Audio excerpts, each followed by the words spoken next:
Assalamualaikum warahmatullahi wabarakatuh.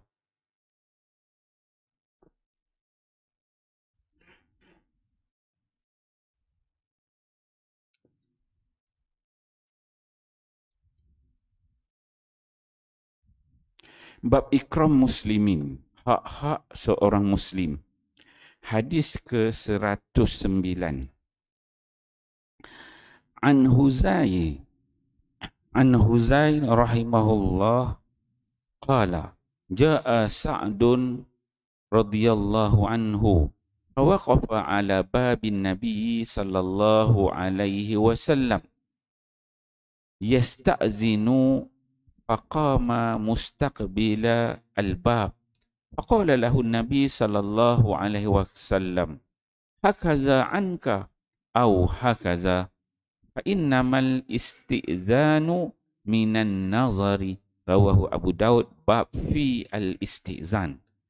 Hazrat Huzail rahimahullah meriwayatkan bahawa Sayyidina Sa'ad radhiyallahu anhu telah datang lalu berdiri tepat di hadapan pintu rumah Nabi sallallahu alaihi wasallam untuk meminta izin masuk ke rumah baginda. Lalu baginda sallallahu alaihi wasallam bersabda kepada beliau, janganlah kamu berdiri di hadapan pintu, boleh menyebabkan kamu ternampak apa-apa yang ada dalam rumah, sedangkan meminta izin adalah semata-mata untuk mengelak daripada terlihat apa-apa yang tidak elok dalam rumah. Abu Daud. An Abi Hurairah radhiyallahu anhu anna Nabi sallallahu alaihi wasallam qala, "Idza dakhala al-basaru fala izna." Rawahu Abu Daud, bab fi al-istizan. Sayyidina Abu Hurairah radhiyallahu anhu meriwayatkan bahawa Nabi sallallahu alaihi wasallam bersabda, apabila pandangan telah masuk ke dalam rumah, maka meminta izin tidak memberi apa-apa makna, yakni tiada faedah untuk meminta izin. Abu Daud.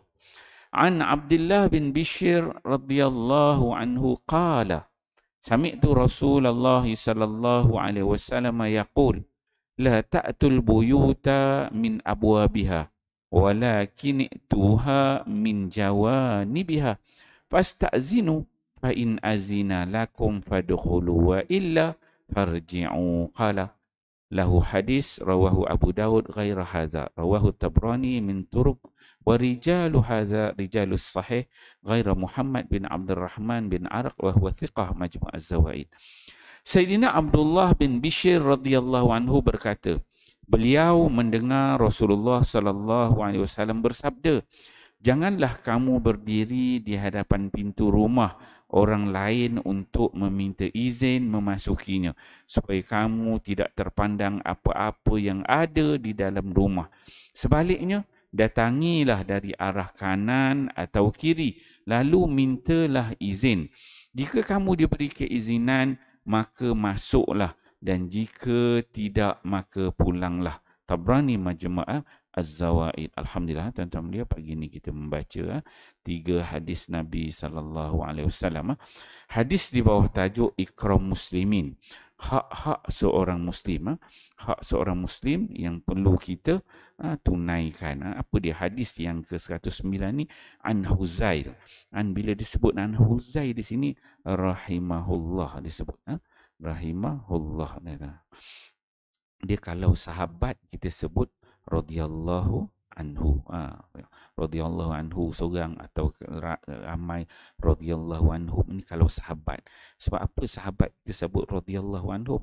Sebab sahabat ni bagi kita yang berpegang dengan akidah ahli sunnah wal jamaah, sahabat ni semuanya siqah, dipercayai.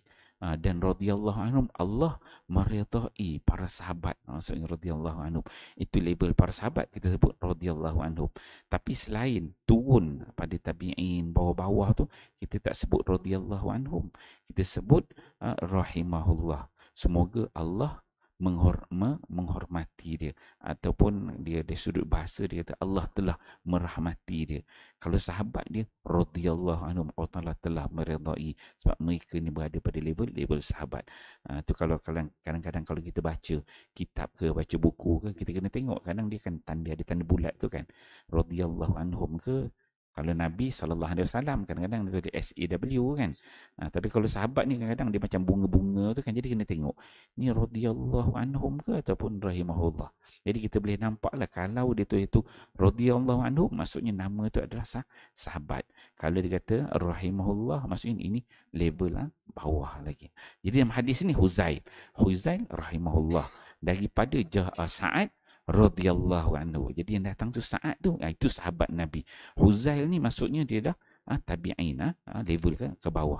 Jadi dalam hadis ini sebut Sa'ad ni datang, dia kata dia fawaqafa ala babin Nabi. Dia ni berdiri betul-betul dekat depan pintu rumah Nabi sallallahu alaihi wasallam. Apa yastazin, dia minta izin untuk masuk ke rumah Nabi sallallahu alaihi wasallam. Dia kata faqala mustaqbila bab, maksudnya berdiri tu ngadap betul pintu. Ini kita nak belajar adab lah, hak-hak seorang Muslim. Apabila kita datang rumah orang kan, maka kita tak boleh berdiri ngadap pintu. Ini adab dia. Pintu rumah orang kan, kita boleh Assalamualaikum, ketuk kan, betul-betul kita ngadap depan pintu, tak boleh, kata adab dia orang gitu.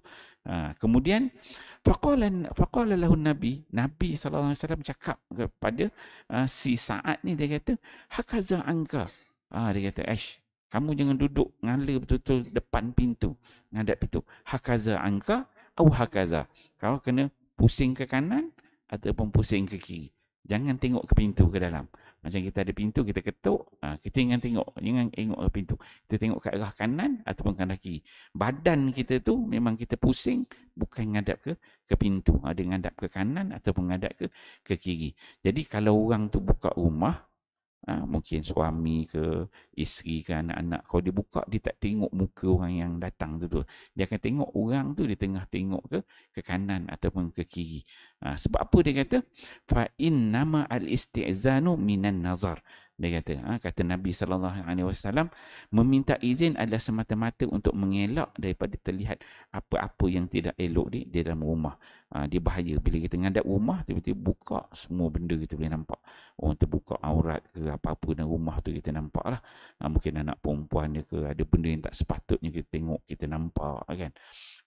Jadi kita kena tengok pusing ke kanan ataupun pusing ke kiri. Itu hadis daripada Huzail. Kemudian daripada Abu Hurairah pula, dia menyebutkan bahawa Nabi mengatakan idza dakhalal basaru fala izna. Kata Abu Hurairah, Nabi sebut, kata apabila kalau kita ni dah nampak dalam rumah, maksudnya kalau kita ngadap ke pintu dah nampak dalam rumah, tak perlu dah minta izin. Minta izin ni nak tengok, nak masuk ke dalam rumah kan. Kita bagi salam, Assalamualaikum. Tapi kalau macam dah kita dah nampak dalam rumah, tengok itu, nak minta izin apa lagi? Memang dah tengok rumah orang kan. Tak payah minta izin dah. Kata Bayrah, Nabi pesan gitu. Kalau kau dah nampak dalam rumah orang tu, tak payahlah nak bagi salam, minta izin. Dah nampak. Jadi bukan adabnya begitu. Kemudian daripada Abdullah bin Bishr radhiyallahu anhu, juga sahabat, dia mengatakan Nabi SAW menyebutkan la ta'tul buyuta min abwabiha. Kata Nabi, la ta'tu, jangan kamu datangi pintu rumah orang, min abwabiha, daripada depan pintu tu. Jangan duduk ngadap ke pintu tu, jangan. Kita bagi salam, ketuk, jangan. Walakin utuha min jawanibiha, tetapi kamu pergi dekat pintu rumah tu daripada sebelah jawanib, sebelah tepi. Ketuk-ketuk jangan, tengok ke dalam, tengok keluar. Kanan kiri ataupun kita tengok ke depan rumah. Biar dia datang, dia jawab salam kita, dia buka, baru dia kata baru kita pusing. Maksudnya dia bersedia untuk bercakap dengan kita dan kita tahu suara lelaki ke suara perempuan ke kan. Baru kita tengok, maksudnya dia bersedia untuk bercakap dengan kita. Itu adab dia. Walakin utuha min jawanibiha fasta'zinu. Kemudian kita minta izin lah bila ketuk. Fa in azina lakum, sekiranya diizinkan kepada kamu untuk masuk rumah ataupun bercakap dengan dia, fadkhulu, maka masuklah rumah tu. Wa illa, kalau dia diam je, farji'u. Nanti kita akan jumpa lah hadis. Nak ketuk, bagi salam 3 kali, tak jawab salam, kita boleh balik. Tapi zaman sekarang ni kita dah ada WhatsApp dah kan. Sebelum biasa pergi rumah orang, kita dah WhatsApp dah. Ataupun dah call dulu kan. So kita dah confirm dah. Orang tu ada kat rumah, sedia menerima tetamu. Ni zaman Nabi dulu tak ada. Handphone tak ada. Nak call biasa tak boleh. WhatsApp tak boleh. Nak message tak boleh kan. Jadi agak common dia punya hukum tu. Zaman sekarang ni kita, zaman dah moden. WhatsApp dulu kan. Telefon dulu. Maksudnya kalau kita pergi tu dia tahu. Kita datang lepas Zuhur, dia pun dah bersedia bahawa ada tetamu nak datang. So beza sikit sudut adab tu, dan mungkin dia lebih bersedia. Jadi kita jaga. Ini ada adab yang diajar oleh Nabi SAW. Bila kita pergi rumah orang, jangan ngadap pintu dia. Walaupun kita dah WhatsApp, dah telefon ke apa, tapi bila kita bagi salam, jangan tengok. Itu adab yang Nabi ajar. Perlu kita ikut aja. InsyaAllah kita fahami hadis ni, amal dan sampaikan. Wallahu a'lam. Subhanakallahumma illa allazina amanu wa sallallahu